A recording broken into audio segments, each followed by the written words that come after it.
ମାଲକାନଗିରି ଜିଲ୍ଲା ପ୍ରଶାସନ ପକ୍ଷରୁ ପଡ଼ିଆ ବ୍ଲକ ଅନ୍ତର୍ଗତ ନିଲିଗୁଡ଼ା ଗ୍ରାମ ପଞ୍ଚାୟତ କାର୍ଯ୍ୟାଳୟ ପରିସରରେ ଯୁଗ୍ମ ଜନଶୁଣାଣି ଓ ଅଭିଯୋଗ ଶିବିର ଅନୁଷ୍ଠିତ ହୋଇଯାଇଛି। ଜିଲ୍ଲାପାଳ ପ୍ରଥମେଶ୍ୱର ଅରବିନ୍ଦ ରାଜ ଶିର୍କେଙ୍କ ଅଧ୍ୟକ୍ଷତାରେ ଆୟୋଜିତ ଏହି ଶିବିରରେ ଶତାଧିକ ସ୍ଥାନୀୟ ବାସିନ୍ଦା ନିଜର ବିଭିନ୍ନ ସମସ୍ୟା ନେଇ ପହଞ୍ଚିଥିଲେ।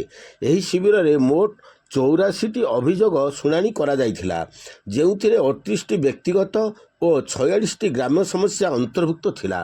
ବିଶେଷ କରି ପ୍ରଧାନମନ୍ତ୍ରୀ ଆବାସ ଯୋଜନା, ଜମିପଟା, ବାର୍ଦ୍ଧକ୍ୟ ଓ ବିଧବା ଭତ୍ତା, ଭିନ୍ନକ୍ଷମ ସହାୟତା ଭଳି ଗୁରୁତ୍ୱପୂର୍ଣ୍ଣ ପ୍ରସଙ୍ଗ ଉପରେ ବିସ୍ତୃତ ଆଲୋଚନା କରାଯାଇଥିଲା। ଏହା ସହିତ ପାନୀୟ ଜଳ, ବିଦ୍ୟୁତ୍ ସଂଯୋଗ, ରାସ୍ତାଘାଟ ଭଳି ମୌଳିକ ସମସ୍ୟାର ସମାଧାନ ପାଇଁ ଜିଲ୍ଲାପାଳ ସମ୍ପୃକ୍ତ ବିଭାଗୀୟ ଅଧିକାରୀମାନଙ୍କୁ ନିର୍ଦ୍ଦେଶ ଦେଇଥିଲେ।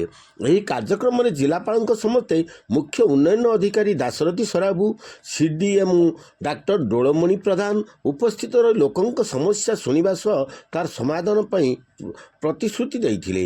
ଅନ୍ୟମାନଙ୍କ ମଧ୍ୟରେ ସମସ୍ତ ତହସିଲଦାର, ବିଡିଓ ଓ ଜିଲ୍ଲାସ୍ତରୀୟ ପଦାଧିକାରୀମାନେ ଉପସ୍ଥିତ ରହି ଜନଶୁଣାଣିରେ ଭାଗ ନେଇଥିଲେ।